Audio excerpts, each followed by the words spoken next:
Была пятніца. Не паспеў я ўсвядоміць, як настала поўнач.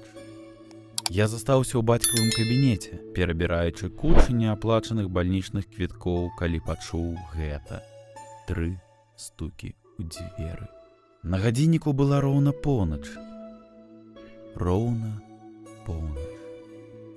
Я падышоў да ўваходных дзвярэй і паглядзеў у вочка. Нікога і нічога. Шэраг сцэнароў прабег у маёй галаве. Магчыма, гэта былі дзеці, якія гулялі ў дзень-дон, але чаму тады яны не пазванілі ў званочак? Я адамкнуў дзверы і павольна адчыніў іх. Там, на пацёртым прывітальным дыванку, ляжала газета.